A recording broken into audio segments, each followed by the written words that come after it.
தமிழ்நாடு முன்னாள் மத்திய ஆயுத காவல் படையினரின் நல மற்றும் மறுவாழ்வு சங்கத்தின் சார்பில் இன்று சென்னை ராஜரத்தின மைதானத்தில் நடைபெற்ற கவனஈர்ப்பு ஆர்ப்பாட்டத்தில் நூற்றுக்கணக்கான முன்னாள் மத்திய ஆயுத காவல்படை வீரர்கள் மற்றும் குடும்பத்தினர் கலந்து கொண்டனர். இந்த கவனஈர்ப்பு ஆர்ப்பாட்டம் வழியாக தமிழ்நாடு அரசாங்கம் மற்றும் மத்திய அரசாங்கத்தின் கவனத்திற்கு எங்கள் நீண்டகால கோரிக்கைகள் வலியுறுத்தப்பட்டன. குறிப்பாக கல்வி மற்றும் வேலைவாய்ப்பில் ஒதுக்கீடு, 2012ஆம் ஆண்டில் மத்திய உள்துறை அமைச்சகம் பிறப்பித்த உத்தரவை அமல்படுத்துதல், முன்னாள் வீரர்களின் குடும்பங்களுக்கு தேவையான நலன்கள் வழங்குதல் போன்ற முக்கிய கோரிக்கைகள் வலியுறுத்தப்பட்டன.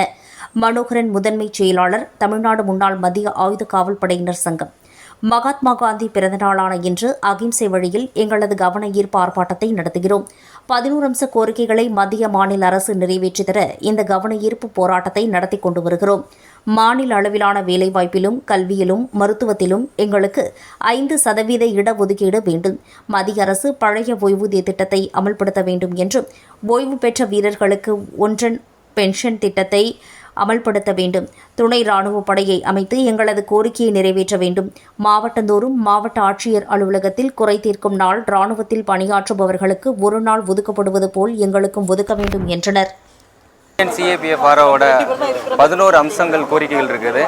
அது என்ன அப்படின்னா,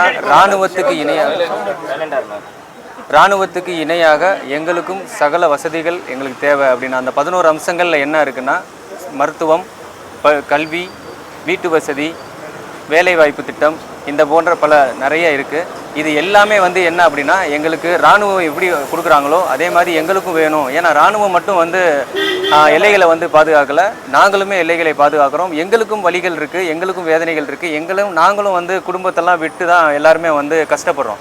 ஸோ அவங்களுக்கான ஒரு ஃபெசிலிட்டி கொடுக்கும்போது எங்களுக்கு ஏன் அந்த இது மறுக்கப்படுகிறது அப்படின்னு எங்களுக்கு தெரியலை. அந்த மறுப்பை மறுபடியும் ஆதரித்து எங்களுக்கு எல்லாமே கிடைக்கணுன்றதுக்காக இந்த அறவழியில் நாங்கள் இந்த போராட்டத்தை முன் வச்சுருக்கோம்.